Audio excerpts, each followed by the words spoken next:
પ્રેમ આદિવાસી સમાજને બદનામ કરનાર સામે શિક્ષાત્મક પગલાં ભરવા સંજેલી સ્માર્ટ પોલીસ સ્ટેશન ખાતે પાઈને રજૂઆત કરાઈ। સંજેલી પોલીસ સ્ટેશનમાં પત્રકાર જગદીશ મહેતા વિરુદ્ધ એટ્રોસિટી એક્ટમાં ફરિયાદ નોંધવા અરજી। 48 કલાકમાં નહીં થાય તો સંજેલી પોલીસ સ્ટેશન બહાર આંદોલન કરીશું। આદિવાસીઓ અભદ્ર ભાષાનો ઉપયોગ કરી આદિવાસીઓને બદનામ કરનાર સામે એટ્રોસિટીનો ગુનો નોંધવા સંજેલી પોલીસ મથકે રજૂઆત કરાઈ। સિનિયર પત્રકાર તરીકે ઓળખાતા જગદીશ મહેતા દ્વારા નિર્ભય ન્યૂઝ નામની ચેનલમાં આદિવાસીઓને અભદ્ર ભાષામાં રંગભેદની ટિપ્પણી કરતા આદિવાસીઓમાં રોષ। ભૂતકાળમાં પણ જગદીશ મહેતા દ્વારા દલિત સમાજ વિશે ગેરફામ વાણી વિલાસ કરીને માફી માંગી હતી, પરંતુ હવે ન ચાલે। વારંવાર સમાજને બદનામ કરનારને એટ્રોસિટીની ફરિયાદ દાખલ કરવા આદિવાસીઓ દ્વારા રજૂઆત।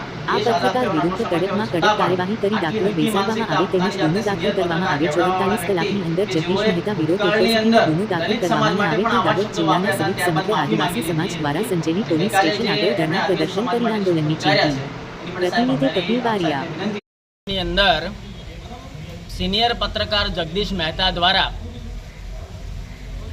કોંગ્રેસ પક્ષના વિપક્ષના નેતા નિમાયેલા નેતા તુષાર ચૌધરીની વાત કરતા જ આદિવાસી સમાજને ખૂબ ખરાબ શબ્દોમાં અભદ્ર ભાષામાં આદિવાસી સમાજ વિશે વાત કરી છે।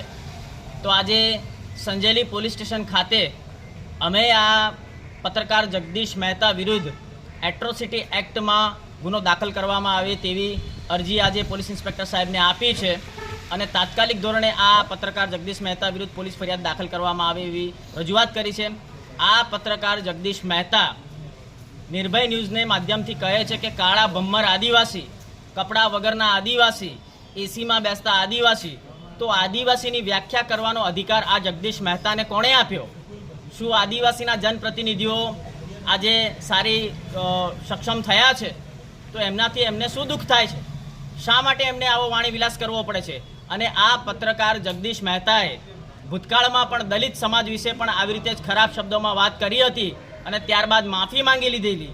તો આ વખતે અમે આદિવાસી સમાજ દ્વારા કોઈપણ પ્રકારની માફી ચલાવી લઈશું નહીં અને આ પત્રકાર વિરુદ્ધ કડકમાં કડક કાયદો દાખલ કરવામાં આવે, દાખલો બેસાડવામાં આવે અને એના વિરુદ્ધ એટ્રોસિટી એક્ટમાં ગુનો દાખલ કરવામાં આવે એવી રજૂઆત કરી છે। જો દિન 2 એટલે કે 48 કલાકની અંદર આ પત્રકાર જગદીશ મહેતા વિરુદ્ધ ગુનો દાખલ કરવામાં નહીં આવે તો સમગ્ર દાહોદ જિલ્લાના આદિવાસી સમાજ એકત્ર થઈ અને અમે સંજેલી પોલીસ સ્ટેશનની બહાર ધરણા પ્રદર્શન કરીશું। જય સંગાડા।